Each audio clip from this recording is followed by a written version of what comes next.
ఈ దినం వాగ్దానం చూస్తున్న ప్రియ బిడ్డలందరూ కూడా ప్రత్యేకమైన శుభములు తెలియజేస్తా ఉన్నాం. మరి ఈ దినం దేవుని వాగ్దానాన్ని చూద్దాం.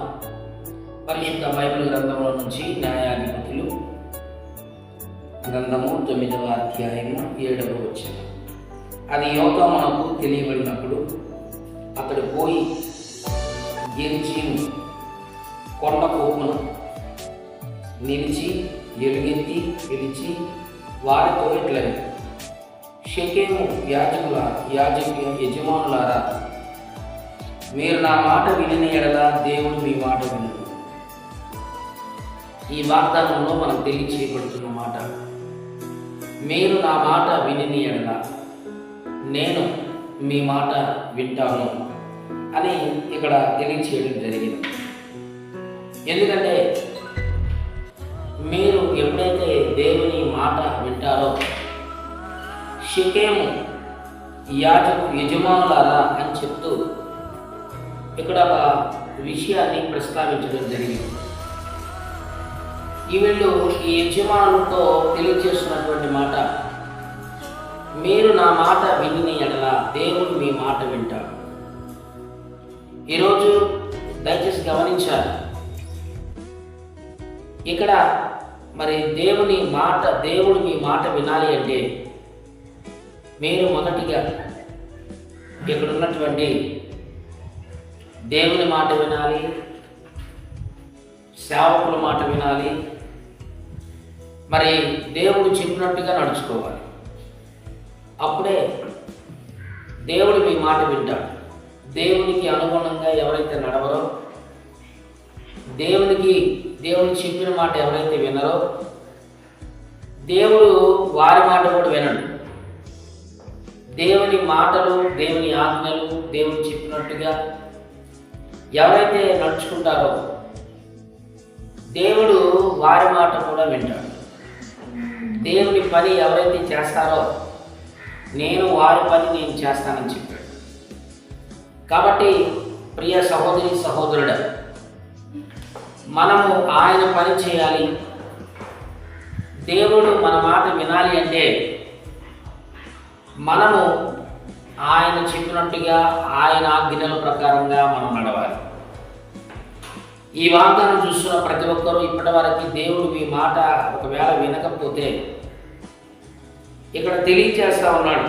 ఏమనంటే, షెకెము యజమానులారా, మీరు నా మాట వినని ఎడల అని ఎవరో చెప్తున్నారంటే, యోతామునకు తెలియబడినప్పుడు అతడు పోయి గెరిజీము కొండ కొప్పున నిలిచి ఎలుగెత్తి పిలిచి వారితో ఇట్లనే. ఎందుకంటే షెకెము యజమానులారా, ఇక్కడ ఒక వ్యక్తి మనకు కనిపిస్తున్నాడు. యోతామునకు తెలియబడినప్పుడు గెరిజీము కొండ కొప్పున నిలిచి ఎలుగెత్తి వాళ్ళకు చెబుతున్నాడు. ఈరోజు చాలా సందర్భాల్లో సేవకులు మీకు కొన్ని విషయాలు వాక్యం ద్వారా తెలియజేస్తారు. ఇదిగో ఇలా చేయండి, ఇలా పరిచర్య జరిగించండి, ఇదిగో ఈ విధంగా మీరు దేవుల్లో నమ్మకస్తులుగా ఉండాలి, ఇలా తప్పిపోకూడదు, మీరు చాలా పర్ఫెక్ట్గా దేవుణ్ణి మరి సన్నిధిలో ఉండాలి, దేవుడికి లోపడాలి, భయపడాలి, ఆయన పని జరిగించాలని చెప్పినప్పుడు అది మీరు వినాలి. అది మీరు ఎప్పుడైతే వింటారో దేవుడు అప్పుడు మీ పని చేస్తాడు, మీ మాట వింటాడు. దేవుడు మీ మాట వినాలంటే దేవుడి పని, దేవుడి పరిచర్య, సేవకులు చెప్పే మాటలు వాక్యానుసారంగా ప్రతి సేవకులు మాట్లాడే ప్రతి మాటను వినాలి. అలా నువ్వు వినకుండా లెక్కలేనట్టుగా కొంతమంది ఇష్టానుసారంగా జీవిస్తూ మందిరం అంటే, పరిచర్య అంటే విలువ లేకుండా, ఈరోజు సేవకులు చెప్పే మాటకు లోబడకుండా, ఒక ప్రవక్త చెప్పే మాటకు లోబడకుండా చాలామంది ఏం చేస్తూ ఉంటారంటే మరి విడిచిపెట్టి వెళ్ళిపోవటం, దేవుని మాటకు లోబడకపోవటం, ఇష్టానుసారమైన జీవితంలో జీవిస్తారు. అలాంటి వాళ్ళ మాట దేవుడు వినడు.